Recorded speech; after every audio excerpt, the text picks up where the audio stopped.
Happy Monday. Let's finish up our notes from section 2.4. A quick reminder, we have three ways that we can write equations of lines. We have slope-intercept form, and of course that's m is our slope, b is our y-intercept. On Friday we learned about point-slope form when you're given a point like x sub 1 and y sub 1, and of course the slope. And then we also talked really briefly at the end of class about standard form of a linear equation, and that's where the x part comes first, then the y part equals, and then whatever number's left over. And our details tell us that here this a and b, that they have to be whole numbers, and we don't like a to be negative. So in our note packet, let's find this page. It's the last piece of paper, the front side of it. And we did number 6 in all hours. So let's move on just a little bit here.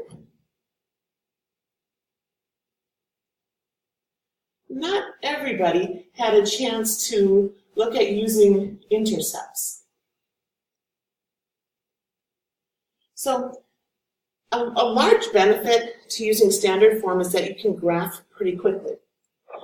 And anytime we're told to graph by finding the intercepts, or anytime we're in standard form x, y equals a number, we always do two steps. First of all, I'm going to let x equal 0, and then I'm going to let y equal 0. Because if I let x equal 0, and I plug it in, that'd be 4 times 0 plus 3y equals 12. 4 times 0 is 0, so it's gone. We have 3y equals 12. When I divide both sides by 3, we get y equals 4. And so that gives us the intercept. X is 0, y is 4. So on our graph, we know the y-intercept. Likewise, when we let y equal 0, we just plug in 0 for y. So 4x plus 3 times 0 equals 12. And 3 times 0 is 0, goes away. We have 4x equals 12. So divide both sides by 4. So x is 3. And so this gives us the intercept x is 3 and y is 0. So that's actually our x-intercept. And once we know those, we can just draw a line straight through those. Okay. This is a video. I'm going kind of quick, but you can always pause it and back up and listen again. So let's look at this second example. I'm not going to make you graph it because we don't have a graph. But same kind of question, what are the intercepts? So we'll let x equal 0, and we'll let y equal 0. The order doesn't matter. So if x is 0, that'd be 2 times 0 minus 4y equals 11. Divide both sides by negative 4. So y equals negative 11 fourths. Now some people say, I don't know how to graph that. That's okay, because 11 divided by 4 is 3.75, and we can all probably graph that.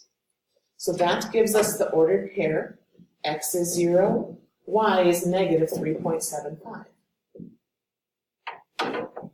And then when we let y equal 0, put in 0 here. So we have 2x minus 4 times 0 equals 11. 4 times 0 is 0. So we have 2x equals 11. Divide both sides by 2. So x is 5.5. So our other intercept is x is 5.5 and y is 0. And finally, let's finish up our note packet here. Number 8 on the back page. The office manager of a small office ordered 140 packs of printer paper. Based on the average daily use, she knows that the paper will last about 80 days. What graph represents this situation? Well, we have packs of paper, and we have days. And so what we have to do is figure out what's our independent variable and what's our dependent variable. That says INDEP, my board is going bad. independent variable would be the number of days, because the number of days are going to control how much paper we have left. And we ordered that in packs. So on the bottom of our graph, we'll have our days. And on the side, we'll have our packs of paper. And it tells us that we start with 140 packs. I can't count to 140 on this graph, but I can count by tens. 10, 20, 30, 40, 50, 60, 70, 80, 90, 100, 10, 20. Oops.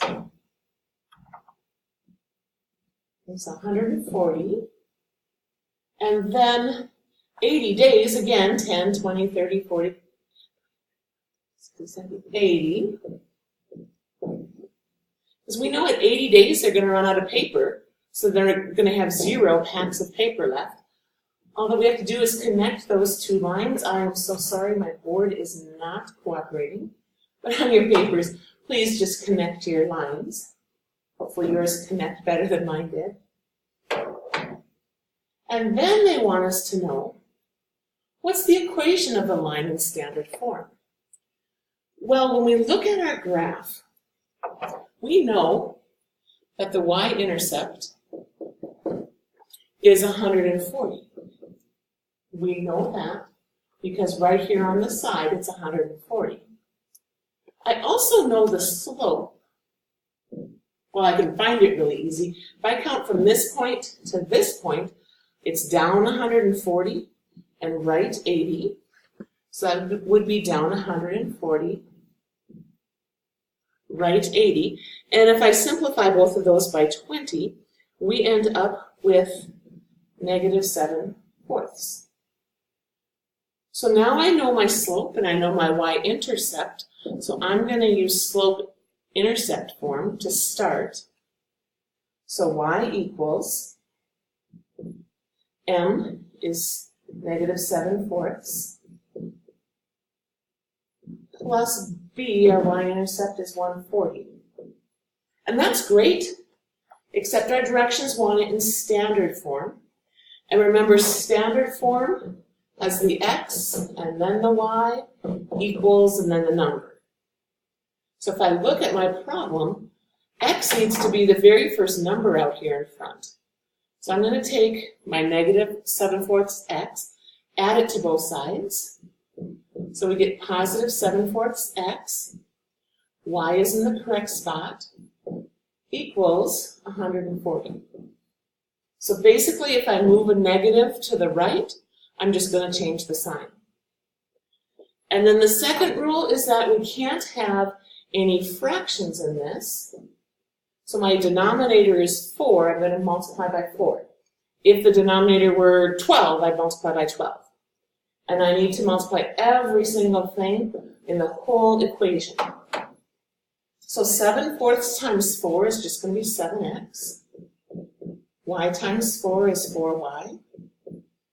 14 times 4 is 560. And there we go, we've got our equation in standard form. And the last thing we need to do is answer a question. How many packs of printer paper should the manager expect to have after 30 days? Remember, days are the x. So we're just going to take our formula and plug in for x. So 7 times 30 days plus 4y equals 560. Well, 7 times 30 is 210. I'm just kind of being efficient here. I'm going to subtract that 210 from both sides. And if I'm going too fast, just pause, that's cool. When I subtract, I get 350. If I divide both sides by 4, we get 85. And because it's a word problem, it needs a label. And if we remember, our y-axis here is packs of paper. So we have about 85 packs of paper. The assignment for today is 2 parts. It's over on the whiteboard. It's on page 86 and it's on page 89. We are tomorrow I'm going to do a practice test. Wednesday we're going to review. And Thursday is when we have our Chapter 2 test. And technically it's only 2A because we've only done half of Chapter 2. Please be on your very best behavior for the rest of the hour. Remain in your assigned seats. Study Island is now working. To get to your Study Island, just go to, oops. Okay, of course it's not working. Go to my.isd728.org. And that's the Rapid Identity. When you go there, you will find the Study Island. Remember, it's that tree, like that palm tree. That's a palm tree. And if you just click on Study Island, it will open up. And the first one you do in Study Island is 2A, and it's on domain and range. So you should be able to work on that fairly quickly. I'll be back tomorrow, and I'll answer any questions there. Have a super day.